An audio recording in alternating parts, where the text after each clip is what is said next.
At my daughter Emily's 1-month celebration, my husband Ethan heard that his first love, Nora Owens, had just gotten divorced. He immediately got himself drunk and insisted on driving more than 600 miles through the night just to go pick her up. He said she still loved him. She had lost everything, and she was waiting for him. I swallowed my tears, clenched my teeth, called my in-laws over, and told them I wanted a divorce. That night, he didn't manage to leave. The next day, he saw Nora's post, a picture of her wrist cut and bleeding.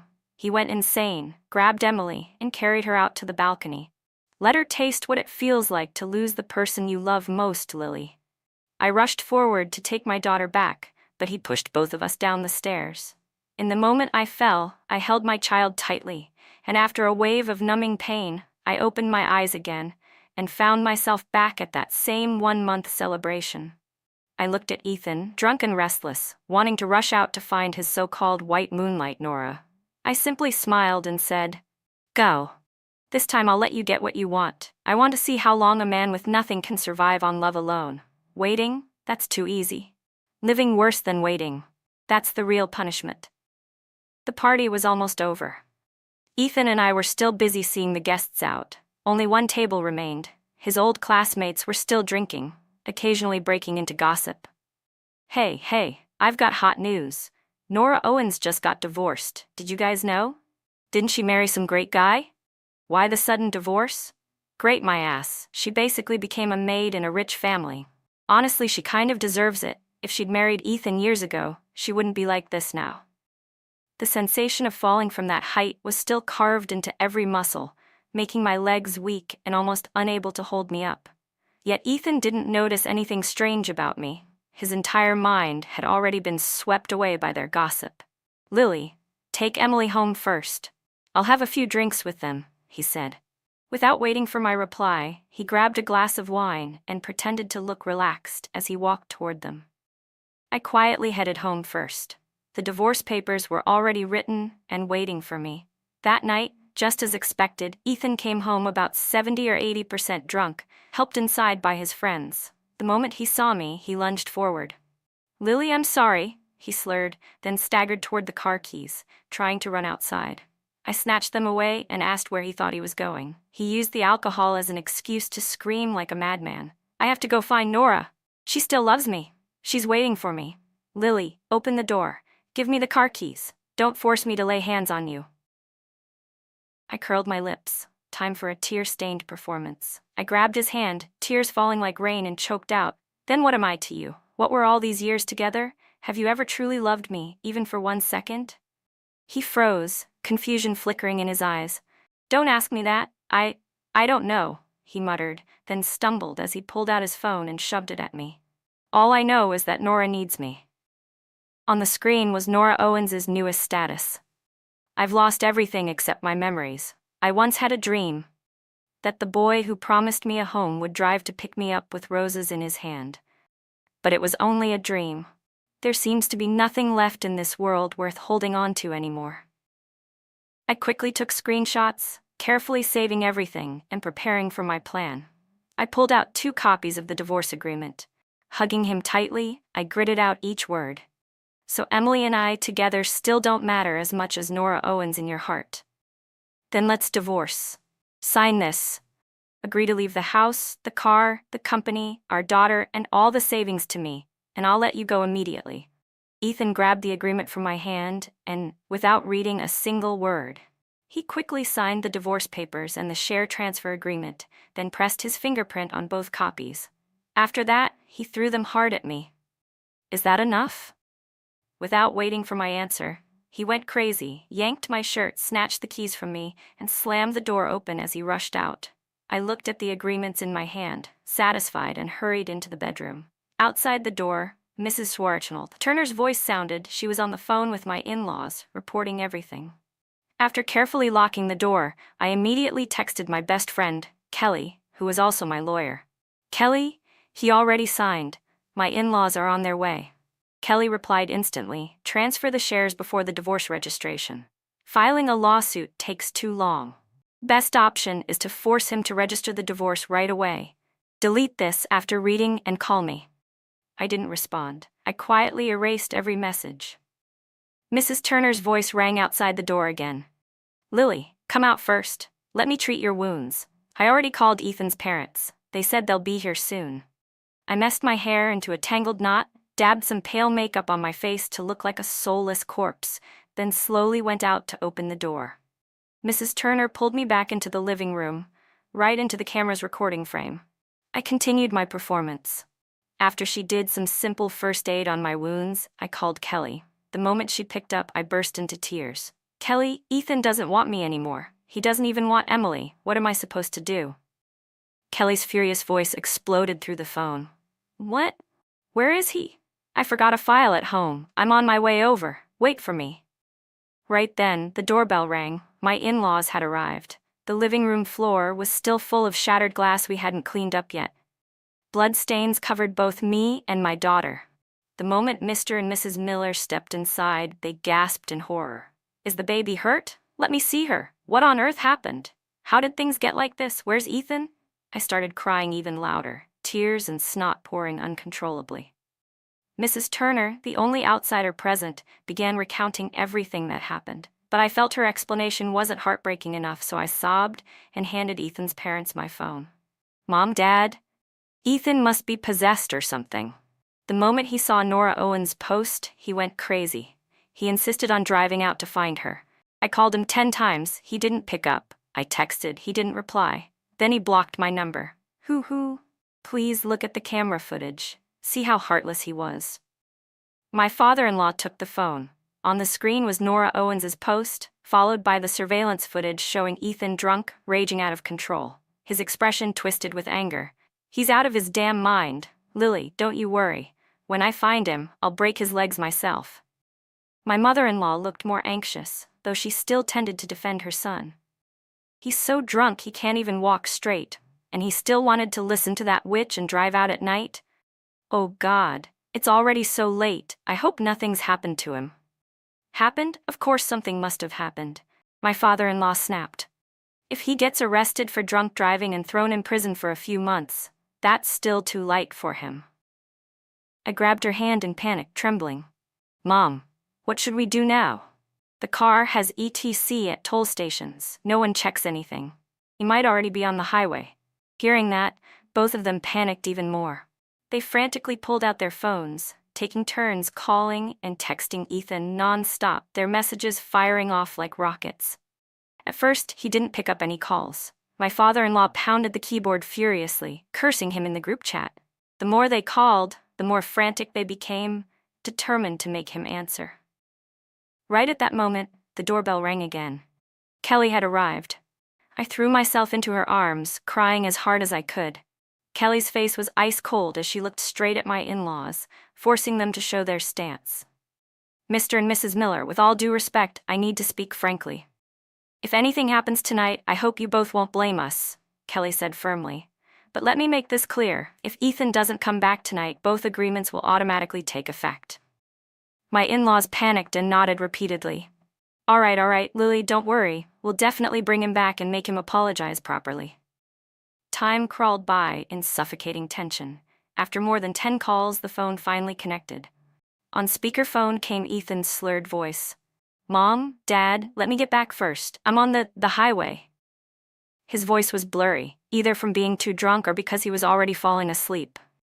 My in-laws shouted over each other in panic. Pull over right now. Move to the emergency lane or stop at a rest area. Call the highway patrol. Stop driving. Send us your location now. That year, you two looked down on Nora's poor family. Ethan suddenly spoke clearly, anger cutting through his drunkenness. That's why she broke up with me. I accepted marrying far away. This time, nobody can stop me. Right after that, the roar of his engine blasted through the phone. My in-laws tried to keep talking him down when, bang! A massive crash thundered through the speaker, followed by a chain of violent metallic collisions, scraping, grinding, complete chaos. Ethan! Ethan! Ethan! Both of them screamed his name, but only static crackled back before the line went dead completely. With an impact like that, it was obviously a real accident. What a pity. Nora Owens' dramatic wrist-slashing performance tomorrow morning would now be missing her most devoted audience. I wondered if she would still bother acting without him watching. The living room turned into utter panic. My mother-in-law was trembling, swallowing her blood pressure pills and heart medication. My father-in-law paced back and forth like a man who'd lost his mind, unable to decide what to do first. I shot Kelly a small signal, then rolled my eyes back and collapsed into her arms. She immediately cooperated, screaming loudly, "Lily, Lily, wake up! You can't pass out now! We don't even know if Ethan is alive." A moment later, Kelly pressed hard on a pressure point above my lip, making a sharp pain shoot through me as I gasped back to consciousness. My tears poured down like rain. "Mom, Dad," Ethan didn't even finish his sentence. My phone rang. It was a highway patrol officer notifying the family to come to the City General Hospital. The car was severely damaged. Firefighters were trying to free the victim, and 2 ambulances had already arrived. Kelly, calm and professional, stepped forward to speak on my behalf, communicating quickly and effectively. Soon the police sent full details, along with photos of the crash. I couldn't hide my satisfaction. Based on the images and report, it looked like Ethan had been speeding. At a curve in the road, he flew straight through the guardrail and slammed into the cliffside. The airbags deployed, and he was still alive, but the front of the car was nearly crushed flat. His legs were pinned tightly under twisted metal. Firefighters were using heavy rescue equipment to cut open the cabin and free him. But the most amusing part was this.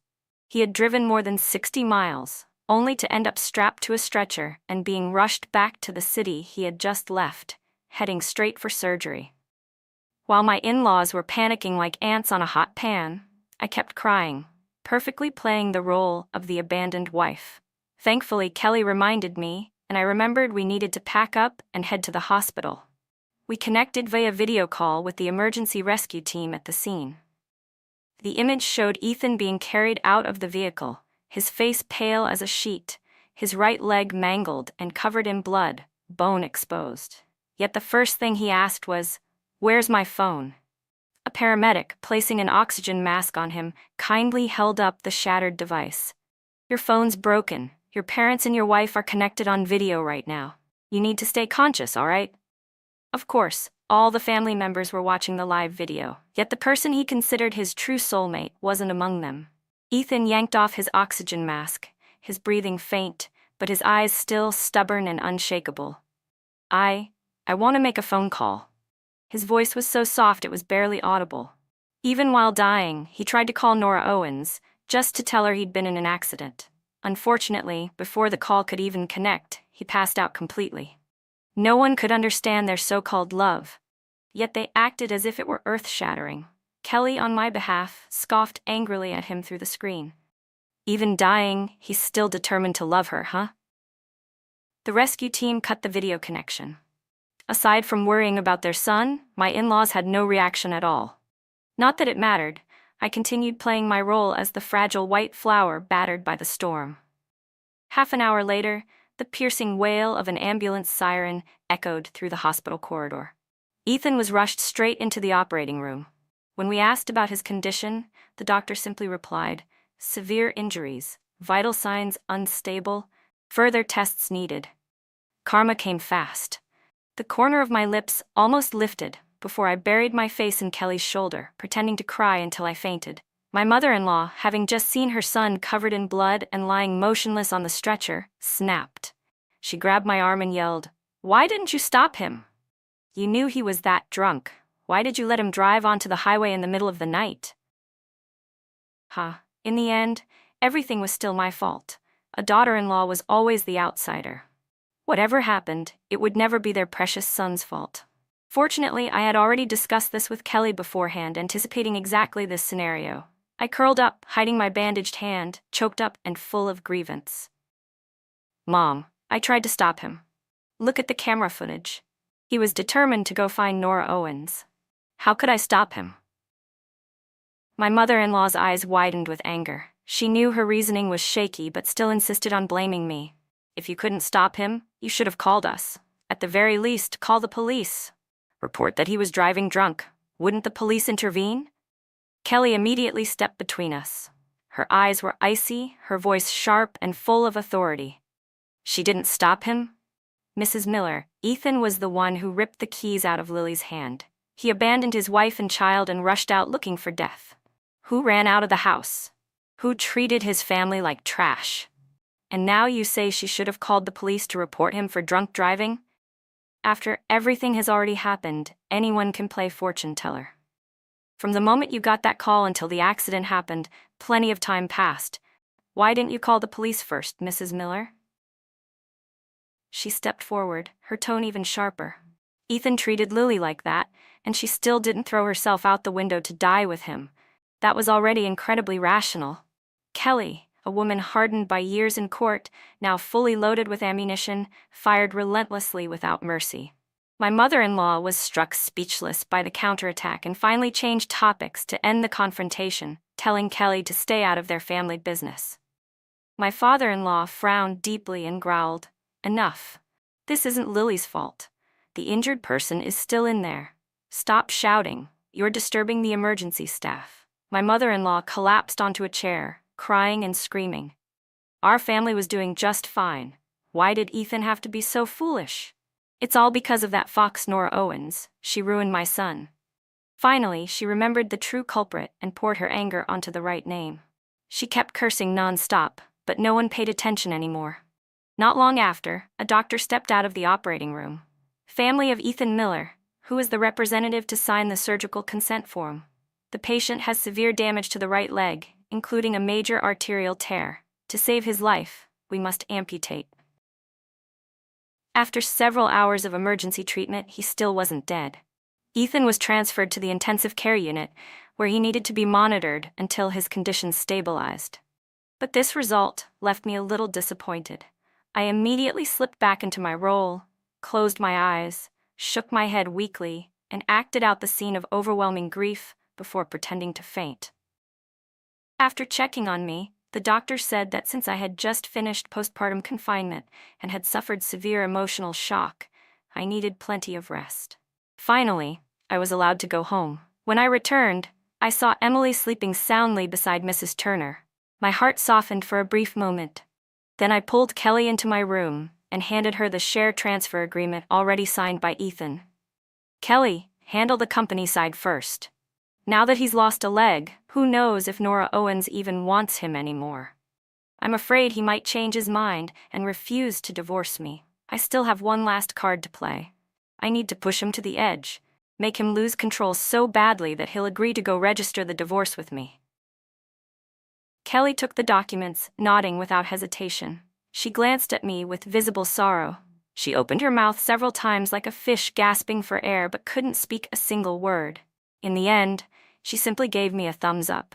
I told her to rest assured, go home, and focus completely on handling the company transfer for me. After that, I lay on my bed and wrote a long message to my parents, explaining everything that had happened and all the plans I intended to carry out. I begged them earnestly to come help me. With the lesson from my previous life, I needed to prepare for everything. Raising a 1-month-old baby on my own meant I couldn't risk any carelessness. When people are pushed to the edge, they can do anything. My parents were traveling at the time. The moment they finished reading, they called me back immediately. "We'll take the earliest flight tomorrow morning." I reassured them, coordinated all the logistical details, then transferred a 2,000th she equivalent to Mrs. Turner, asking her to take good care of my daughter. Dawn was just breaking. It was nearly the time, in my previous life, when Ethan began to lose his mind. I went out, bought a new phone, changed my SIM, and then headed to the hospital, ready to pour fuel on the fire.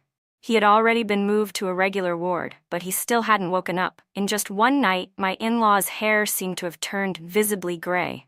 They looked exhausted. Of course, I hadn't slept at all either, so I appeared even more miserable than they did. "Your father just lost a leg," my mother-in-law said, voice trembling. "Ethan definitely won't be able to accept it. We have to be gentle with him, help him get his spirits back." She adored her son like he was a precious treasure, so naturally she nodded along with anything that might comfort him. My father-in-law, having a bit more conscience, said to me, "You've suffered enough." Outwardly, I looked pained and pitiful, but inside I didn't feel the slightest bit wronged. At that moment, I only hoped Ethan would wake up soon, so he could fully experience Nora Owens' dramatic wrist-slashing performance. Ethan did not disappoint me. The moment he woke, he went crazy, ripping off his oxygen mask, trying to sit up, even attempting to pull out his IV lines. The anesthesia in his leg probably hadn't worn off yet, so he still didn't realize he was now disabled. My in-laws had to hold him down together. My mother-in-law clung to his arm, crying, "Where are you trying to go? You're seriously injured. You can't move like this." I stood beside them and whispered weakly, "She's right, your leg still can't move at all." Hearing my voice, he reflexively tried to move his right leg. Then he suddenly widened his eyes in terror and screamed, What's wrong with my leg? Why can't my right leg move? I can't feel anything." My mother-in-law burst into sobs. Ethan jerked upright, his trembling hands reaching down, only to feel the remaining stump cut off mid-thigh. I pretended to tremble, as I carefully explained. The doctor said, to save your life, they had no choice but to amputate. The moment he heard that, he completely lost his mind. He slammed his hands wildly against the hospital bed. "Why did you agree to cut off my leg? How am I supposed to live like this? Tell me, who gave you the right to decide for me? How am I supposed to go on?" My father-in-law tried to stay calm as he comforted him. "As a man, you need to be strong. As long as you're alive, there's still hope." He even gave examples of men who were disabled but not defeated, trying to spark some will to live in him. But Ethan didn't listen at all. He was like a wild animal trapped in a cage, slamming himself against all four sides, screaming that he wanted to die. I stepped forward, grabbed him, swallowed my anger, and spoke softly. "You don't care about your parents. You don't care about me or Emily. But what about Nora Owens? You said she's still waiting for you. You said you're all she has left. If you die, how will she survive?" The moment I mentioned Nora, he instantly calmed down. My in-laws looked at me with approval, as if they finally thought I was sensible. I handed him the new phone I'd just bought, speaking in a trembling voice. "I already replaced your SIM card. You can call her now." Before I even finished the sentence, I covered my face and started crying loudly, but I peeked at his reaction through my fingers. True love conquers all, I suppose. He immediately dialed her number. No one picked up. So he opened WeChat and checked Nora Owens' newest story. It was an artistic, gloomy photo. She wore a black spaghetti-strap mermaid dress, lying sideways on a pristine white bed. Beside her was an empty wine bottle tipped over, and blood from her wrist had soaked through a patch of the sheets. Just one single caption, but enough to drive Ethan insane. From wanting to die because he lost his leg, he instantly shifted to wanting to die with his beloved. My in-laws had to pin him down like a pig trying to escape on slaughter day. I quietly rolled my eyes in contempt. If you cut an artery, the blood should spray like a fountain. That kind of gentle pooling? She was completely fine. "Get some rest," I said gently. "I'll try to reach her for you, okay?" He was in total chaos, and my words were like grabbing onto a final lifeline. My in-laws didn't care how I felt. They only cared about whoever could calm their precious son. I quietly raised my phone and snapped 2 photos of Ethan's miserable, broken face. Then I took screenshots of Nora's story, along with the accident photos the police had sent us. After that, I opened the group chat of their old classmates and dumped everything in at once. I typed a quick introduction. "Hello everyone, I'm Ethan Miller's wife, Lily. Have you all seen Nora Owens' story yet? Last night, Ethan was driving to find her when he got into an accident. His right leg had to be amputated. He still wants to die to reunite with her. I have no choice but to speak up here. If anyone knows where Nora is, please let me know." Just as I predicted, Nora's deliberately suggestive photo set the whole group ablaze. Some were shocked at how generous I was. Others were excited for the gossip. I answered every question calmly, recounting everything exactly as it happened, each message backed by photos, no exaggeration, no distortion. I helped them broadcast the tragic star-crossed love story of Ethan Miller and Nora Owens to perfection. So perfect it sounded worthy of a double suicide pact. Soon enough, someone provided a lead. "Nora's fine. But Ethan, damn, he's really done for. I'll drop by the hospital when I'm free." Everyone could already smell the drama brewing. And the person who sent that message was someone I knew well. James Tran, Ethan's longtime rival in the industry, the one Ethan had stolen several contracts from. I turned back to my in-laws and to Ethan and said, Nora Owens was completely fine. After leaving Ethan's ward, I used my new phone to call James Tran, but before I even opened my mouth, he let out a mocking laugh. Nora is fine. Her husband is my cousin. She just went to the hospital last night for an IV drip. No stitches, no real injury.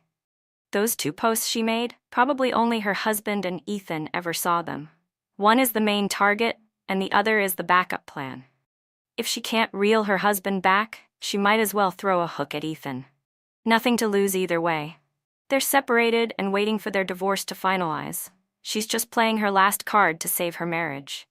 And Ethan, he's delusional enough to think he's the male lead in her story. Ending up like this? What a joke.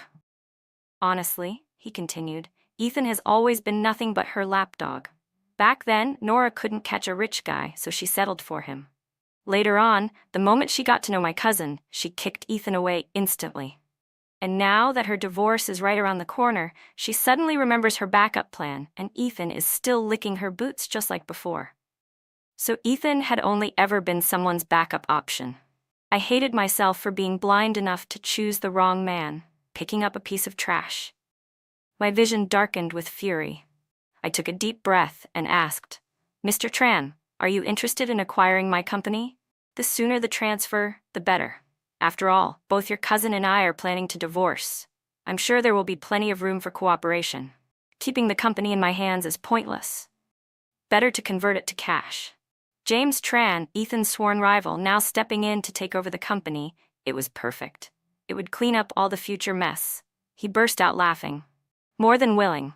You really do have guts, Miss Miller. Name your price. I spoke with him for more than 10 minutes. The negotiation went smoothly. I did take a slight loss financially, but in exchange, I gained 2 associates who would help me act out my plan perfectly. For an unlisted company, the transfer procedures were simple. Just a few days at most. The clever part was that the share transfer agreement Ethan had signed earlier didn't specify the recipient. How convenient. On paper, I wrote that the transfer fee was only 3,000 yuan to make everything look legitimate. The real payment was wired to an overseas account under my brother's name. I had nearly completed the transfer of most of my assets. Even if we had to divide property later, Ethan wouldn't get a single cent from this part. When I returned to the hospital room, Ethan still knew nothing. All he cared about was Nora Owens. Lily, how is she? Is she okay? I shook my head gently, comforting him. She's safe. Don't worry, I'm sure she'll contact you soon. And I was certain Nora would call, because James Tran told me one more delightful thing. Her current husband, his cousin, was unbelievably ugly. She had secretly cheated on him and was caught red-handed, which was why the divorce happened. Naturally, James's cousin wasn't a good person either. After they got married, he immediately had her sign a prenuptial agreement. Then everything he earned afterward was kept out of her name. Meanwhile, Nora loved playing the devoted goddess of the household role. For 2 whole years, she supported her parents' family, becoming the financial backbone for her younger brother. When you calculated it carefully, after the divorce, she would actually have to compensate James's cousin. No wonder she started scheming, either to soften her husband's heart or to pull Ethan in as a new fallback. James promised me he would expose Nora Owens' tricks directly in front of his cousin. He guaranteed that once the truth was clear, his cousin would turn completely cold and cut her off without hesitation. Therefore, I knew for certain, Nora Owens would definitely do everything in her power to latch on to Ethan again. And with the touching story I had just shared in the classmates group, something she would absolutely see, it would be strange if she didn't call. Ethan, just focus on resting for now, I said gently. Once your health improves, you can do whatever you want. My mother-in-law took advantage of the moment, now that Ethan had calmed down, and did her best to coax and comfort him. Ethan nodded obediently, sinking back into the sorrow of losing his leg. Right then, my parents stormed into the ward, furious. Ethan, do you think I'm dead or what? My father roared. How dare you torment my daughter? If you hadn't crippled yourself first, I would have broken that leg myself. My father, a former soldier, tall and broad-shouldered, thundered so loudly the entire ward seemed to vibrate. Compared to him, my mother was petite but certainly not any softer. She swung her handbag and kept whacking Ethan on the head. When you knelt down to ask for my daughter's hand, what promises did you make? You garbage. Divorce her. My father immediately echoed, yes, divorce, absolutely. Here, the papers are already signed. Since you're not dead, drag yourself to the civil office and finish signing. My in-laws froze, forcing awkward smiles as they rushed to intervene. Oh, in-laws, we're all one family. Let's calm down and talk. The kids were just emotional when they signed. It doesn't count. They must have suddenly remembered that the divorce papers clearly stated Ethan would walk away with nothing. Now that he'd lost a leg on top of that, they were even more terrified. But my parents were not people who could be manipulated. If Ethan is trash, he is not part of our family, my father snapped. There's camera footage. There's his signature and his red fingerprint. If he wants to go back on his word, no way. Just then, Ethan's phone rang. Every single person in the room turned to look at him. The atmosphere thickened instantly. Ethan didn't care. His face lit up in excitement as he picked up the call. On the other end came Nora Owens' soft, tearful voice. Ethan, why were you so foolish? Does your leg hurt? You have to take care of yourself, okay? I've been so worried about you. I'm happy to know you still love me. I just want to fly to you right now and take care of you. But you're married.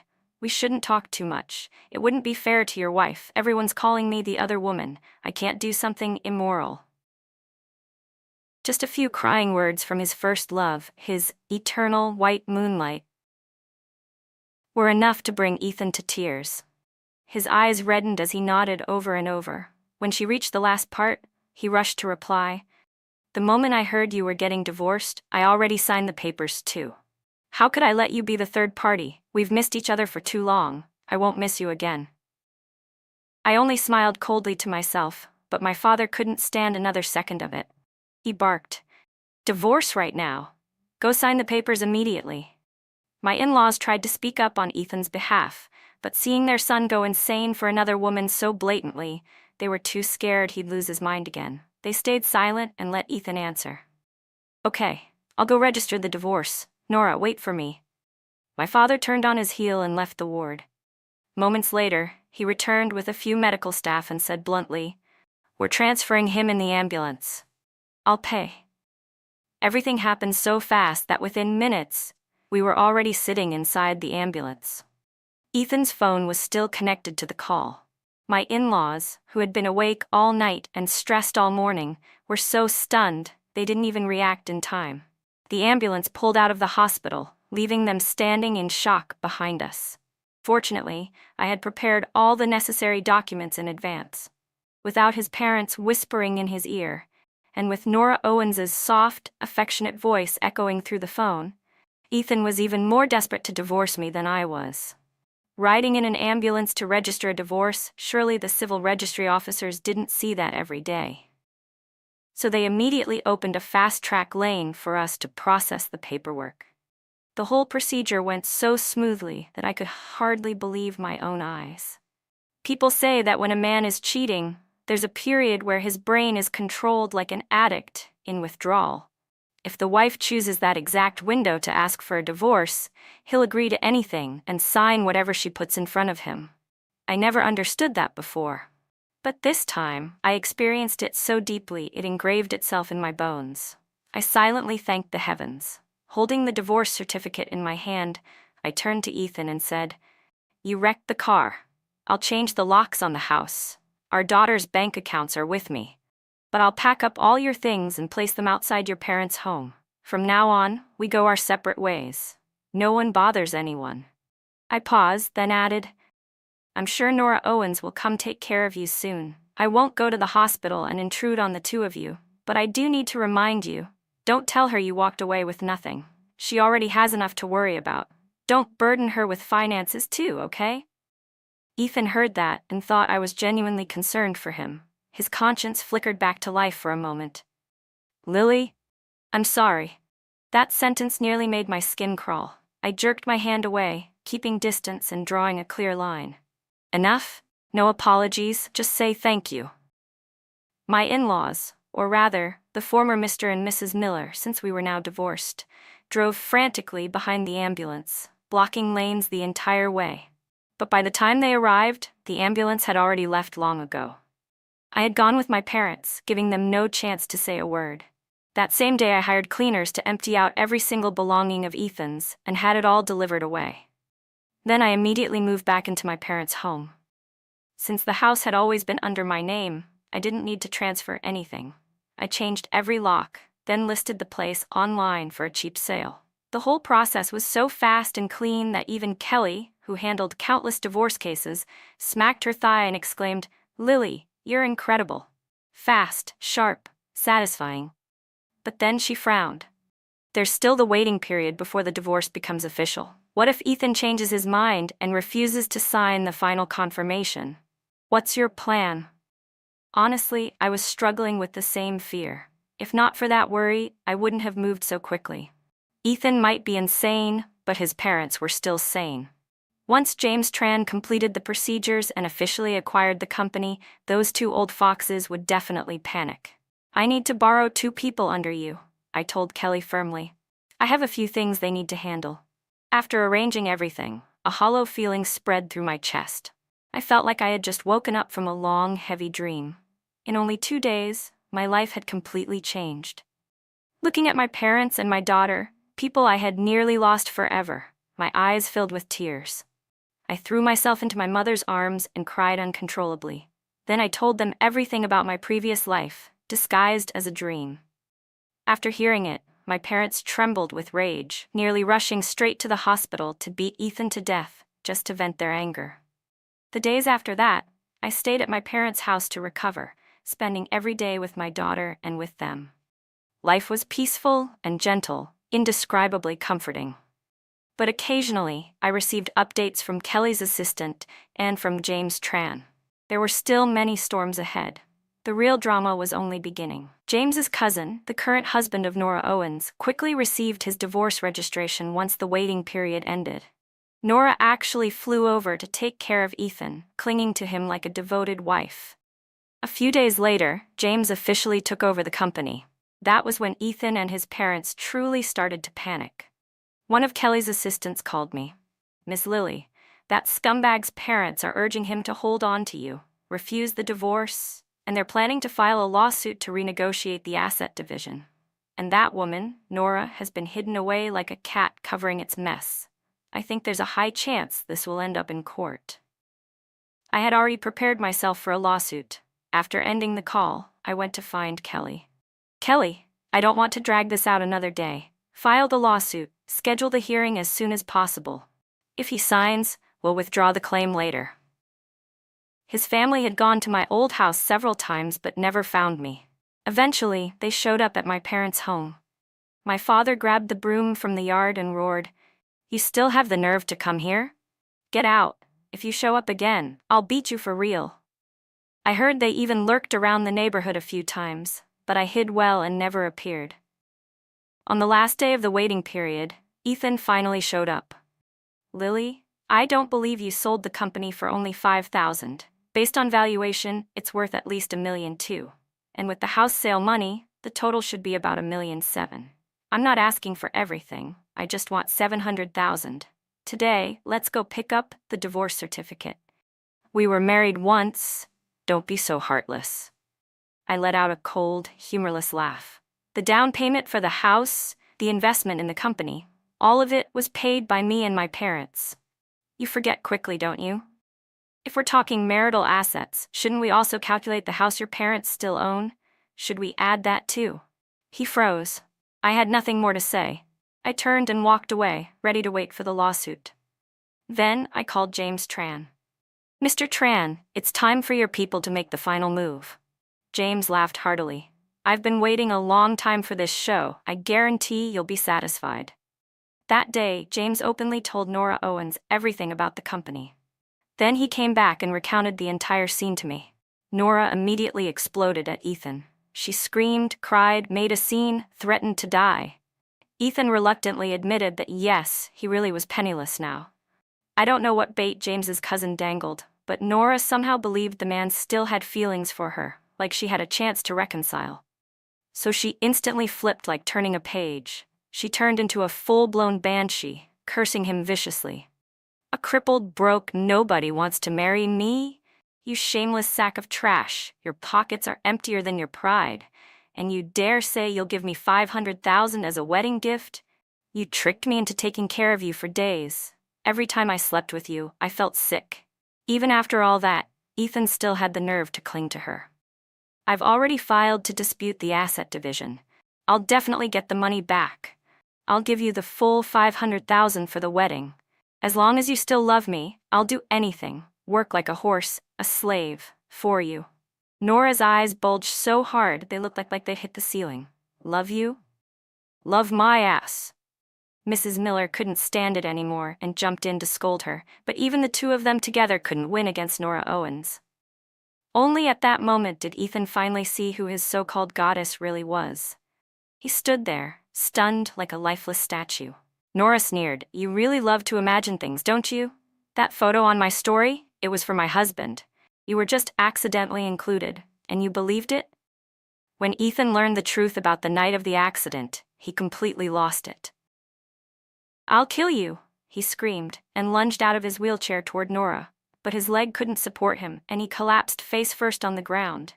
Nora even kicked him. "You crippled loser. You still dare act tough? Have you looked in a mirror lately to see what you are now?" James described the scene so vividly it felt like a live broadcast. My only regret was not witnessing it myself. It would have been spectacular. Ethan fell into a complete breakdown for over a month. As the trial date approached, about 2 weeks left, he started sending me long messages, pages and pages like full-length novels. He wrote all kinds of things: repentance, nostalgic memories, how much he missed our daughter. I didn't block him because I needed the evidence, and honestly, it was a bit of entertainment. I didn't expect him to get even more enthusiastic, sending several long messages every day, none of them repeating.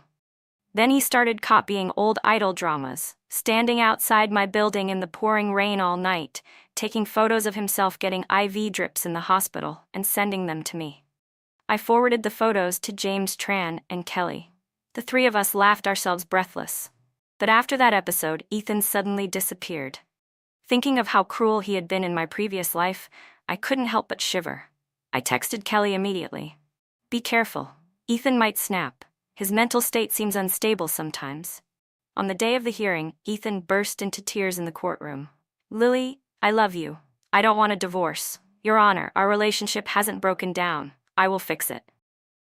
Kelly calmly presented several pieces of evidence and projected them right there in court: the security camera footage from Emily's 1-month celebration, the series of intimate photos of him and Nora Owens during the supposed calm period, a video of the two of them living together at the Miller's home, and finally, the voice recording of Nora demanding a $500,000 wedding gift. And the final line: "Every time I sleep with him, I feel nauseous." I almost burst out laughing. Ethan was speechless, completely unable to respond. His lawyer then pulled out a video from the night he signed the divorce agreement. "This contract was signed while my client was intoxicated and not mentally aware. We request the court declare it invalid." Kelly immediately countered with another set of videos, evidence that their relationship wasn't just damaged but absolutely shattered beyond repair. Ethan stared at me, eyes bloodshot. "Lily, did you ever love me?" I remained calm, completely detached. Ethan suddenly let out a hysterical laugh, tears spilling down his cheeks. "Fine. I agreed to the divorce." When I stepped out of the courthouse, I lifted my hand to shield my eyes and tilted my face up toward the sunlight. My heart finally felt completely free. It was time for my daughter and me to welcome a new life. Suddenly, someone tapped my shoulder. I turned and saw James Tran standing beside me, smiling with that cocky, handsome grin of his. "Congratulations on your divorce. Want to give Ethan one final fatal blow?" "What blow?" "Marry his archenemy. Let your daughter call that man Dad. Ethan will die inside." "You're crazy." "No, I'm serious. At least think about dating with the intention of marriage. Honestly, that's still being pretty gentle." I told him I'd think about it later. This man really was something. Interesting, sharp, and even a diamond-level bachelor. But I had no plans to date or get married anytime soon. I wanted to let life take its course. Sometime later, I heard news about Ethan from a report. He and Nora Owens had both died, Not from some tragic love suicide, but from something that should be called exactly what it was. They committed a crime, panicked, and took the coward's way out. According to James Tran, Nora had discovered her ex-husband absolutely had no intention of reconciling, so she rushed to marry someone else. Her life afterward was mediocre, but still enough to irritate Ethan. He probably resented how her dramatic, symbolic post back then had caused him to lose his leg, lose his career, lose his life. People love to blame others instead of looking at themselves. That afternoon, I received the final letter Ethan had sent. The gist was that he had been blind in heart, blind in mind, that he had failed to see Nora Owens's true nature, and that he had never understood his own heart. But when he finally realized that the person he truly loved was me, it was already too late. He said his life had been full of suffering, and before leaving this world, he hoped I could forgive him for something. So the pure and innocent first love turned out to be filthy. And now he wanted me to become the lingering regret in his heart, the one he could never have, so he loved even more. Completely delusional. Get lost.